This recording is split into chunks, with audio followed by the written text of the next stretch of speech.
Former player Ron Harper was asked if he expected both of his sons to make the NBA, and his response had both of them shocked. I'm not LeBron James. I'm not going to tell my kids what they have to do. I just want my kids to play and enjoy the game and whatever. Bronny James, he's 7 for 28 in 4 preseason games from the field. He's 2 for 13, I believe, from three-point range.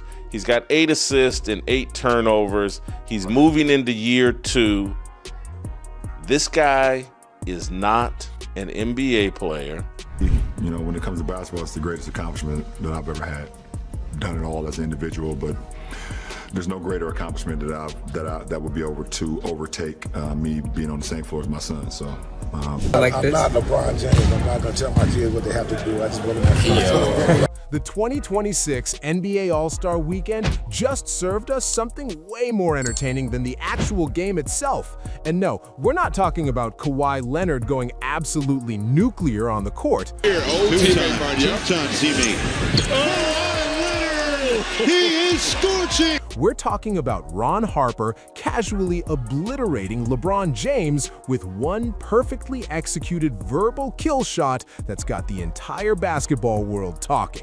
I'm not LeBron James. I'm not going to tell my kids what they have to do. I just want my kids to Let's set the stage here. It's All-Star Weekend in San Francisco. The Harper family, Ron Sr., Ron Jr., and the electrifying 19-year-old rookie Dylan Harper just competed in the Shooting Stars competition.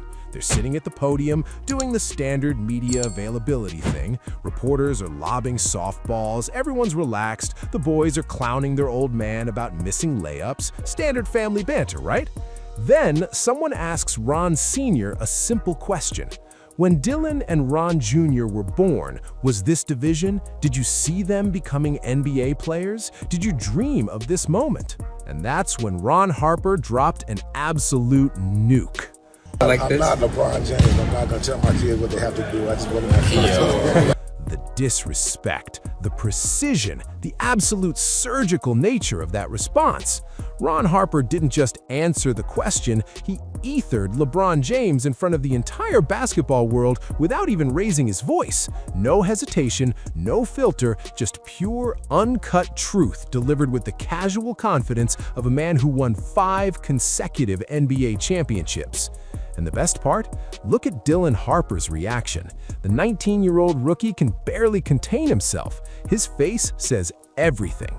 That's the look of a son who just watched his dad completely annihilate the biggest name in basketball with zero regard for human life. Because here's what Ron Harper just said without actually saying it. LeBron James didn't let Bronny choose his own path. LeBron made it about himself. LeBron turned his son's basketball journey into the LeBron James ego tour, dragging Bronny through the circus of manufactured legacy building and forced father-son narratives that nobody asked for. And Ron Harper, he let his sons become who they wanted to be. The contrast couldn't be more devastating. Let's talk about the Harper boys for a second. Ron Jr., yeah, he's bouncing around the league a bit. He's on his 3rd team in 4 years with the Boston Celtics. Not every player becomes a superstar, and that's perfectly fine. But Dylan Harper, this kid is the real deal.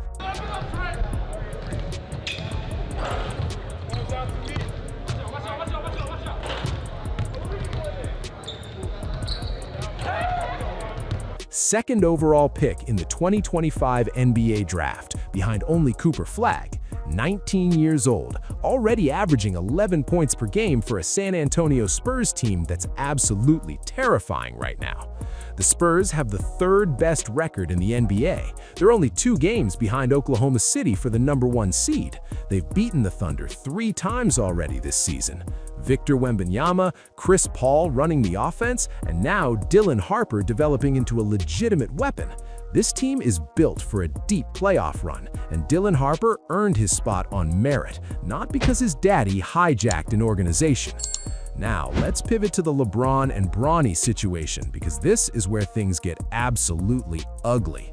LeBron James spent years telling anyone with ears that he would definitely, absolutely 100% play with one of his sons in the NBA.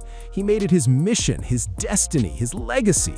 And when the time came, he forced the Los Angeles Lakers, a franchise with 17 championships, with a legacy built by Magic Johnson, Kareem Abdul-Jabbar, Kobe Bryant, and Shaquille O'Neal, to draft Bronny James with the 55th pick overall in 2024. You know, when it comes to basketball, it's the greatest accomplishment that I've ever had. Done it all as an individual, but there's no greater accomplishment that would be able to overtake me being on the same floor as my son. So. Bronny James, a kid who was realistically the 100th ranked prospect in college basketball, a player who had no business being drafted that high, a young man who, by all accounts, should have spent more time developing his game before entering the league. But LeBron wanted his moment. LeBron wanted his crowning achievement. So the Lakers complied, and now we're watching the slow-motion train wreck. 56 games played across 2 seasons, Bronny James is averaging 2.2 points per game on 35% shooting from the field. 2.2 points per game. He's getting humiliated night after night, and not because he's a bad kid or lacks work ethic, but because he was thrust into a situation he wasn't ready for because his father needed another trophy for his ego shelf. He may not have the leverage to get Bryce into the NBA. And because I do think that was his plan. He may not have the leverage to keep Bronny in the NBA. And I know Bronny's got this contract, and if he sticks with the Lakers, maybe it's inevitable. But if LeBron ever has to really force his way out, that may be the end of Bronny's career. And LeBron, he's out here calling it his greatest accomplishment. Basketball is the greatest accomplishment that I've ever had. With LeBron, history tonight. The first father-son duo to play together in an NBA game. 4 NBA championships, 4 MVPs, all-time leading scorer, 2 Olympic gold medals, but playing with Bronny, watching his son struggle through 2.2 points per game on terrible efficiency while the entire basketball world cringes. With Washington last year, and Bronny nearly the steal. In fact, he gets the steal. I wanted him to get the steal and keep going. He was throwing it down. Such a good person. This isn't about Bronny's accomplishments. It never was. This has always been about LeBron, about his narrative, about his story, about making sure that when people talk about the greatest moments in NBA history, LeBron James gets mentioned one more time. And I want my damn respect too. That one right there made me the greatest player of all time. I'm GOAT, bro. Bro. G-O-A-T. What are you talking about? Ron Harper saw through that immediately, and when given the opportunity, he took the shot. The beauty of Harper's comment is in its simplicity. He didn't need to go on a rant. He didn't need to explain himself. He just drew the line in the sand. I'm not LeBron James. I didn't force my kids into a predetermined destiny. I let them be themselves. And the results speak for themselves. Dylan Harper is thriving in San Antonio. He's learning from one of the best organizations in basketball history. He's developing his game alongside generational talents. He's earning his minutes, his respect, his place in the league. Nobody's questioning whether Dylan belongs. Nobody's writing think pieces about nepotism or legacy manipulation. Dylan Harper is there because he's good, period. He's got too many tricks. His bag is too deep.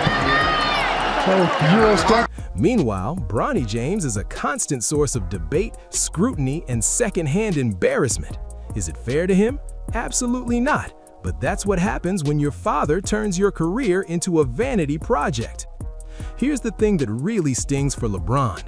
Ron Harper wasn't even trying to be disrespectful. He was just answering a question honestly. But honesty, when contrasted this sharply with LeBron's approach, becomes the ultimate insult. LeBron has spent his entire career controlling narratives. He orchestrated the decision. He formed super teams in Miami. He returned to Cleveland with championship expectations. He's posted cryptic Instagram messages, thrown teammates under the bus, and demanded trades that reshaped franchises. Everything is calculated. Everything is about the LeBron brand. But Ron Harper, 5-time NBA champion, starting point guard for the second three-peat Bulls, key contributor to Shaq and Kobe's first 2 Lakers championships. The man finished his career with 5 consecutive NBA titles and never once demanded the spotlight. He did his job, won his rings, and raised his kids with humility and respect.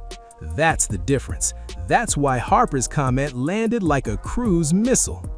And speaking of LeBron controlling narratives, let's talk about his All-Star Weekend press conference. The man who loves talking about himself, who will gladly discuss his greatness at any opportunity, who shows up to events with live goats and throws crowns on his head, suddenly got annoyed when asked about his playing future. I want to live. When I know, you guys will know. I don't know. I have no idea. I just want to live, that's all. Oh, LeBron just wants to live. Poor guy. Can't handle one question about next season? Too invasive, too personal. Just let him exist in peace. This is the same man who orchestrated an entire ESPN special to announce where he'd play basketball. The same guy who literally trademarked Taco Tuesday. The same player who posts workout videos with dramatic music and inspirational quotes every offseason. But one question about his future? That's crossing the line. The hypocrisy is staggering. Ron Harper's comment exposed everything wrong with the LeBron James approach to fatherhood and legacy. It revealed the fundamental difference between letting your children forge their own paths and forcing them into the roles you want them to play. Dylan Harper gets to be Dylan Harper. Bronny James will forever be LeBron's son. And that's the tragedy here. Bronny might have had a completely different career trajectory if his father hadn't made everything about manufacturing a historic moment. Maybe Bronny develops in the G League for a few years. Maybe he works on his game overseas. Maybe he becomes a solid role player on his own timeline. But we'll never know because LeBron needed his legacy moment right now. Ron Harper didn't need that. His legacy was secure. 5 championships, 15-year career, multiple 20-point-per-game seasons, played alongside Michael Jordan and Kobe Bryant. He had nothing left to prove. So when his son showed basketball talent, he simply encouraged them, supported them, let them grow. And now Dylan Harper is a legitimate NBA talent on a contender, and Ron Jr. continues his journey in the league. The 2026 All-Star Weekend will be remembered for a lot of things, but nothing will top Ron Harper's perfectly delivered, completely justified verbal decimation of everything wrong with the LeBron and Bronny situation. Welcome to the modern NBA, where sometimes the most devastating moments don't happen on the court. They happen at a press conference, delivered by a 5-time champion who simply chose to tell the truth. Ron Harper, Father of the Year, truth teller extraordinaire, and the man who just reminded everyone that real legacy is about what you build, not what you force. LeBron James just got schooled, and the teacher didn't even need to break a sweat.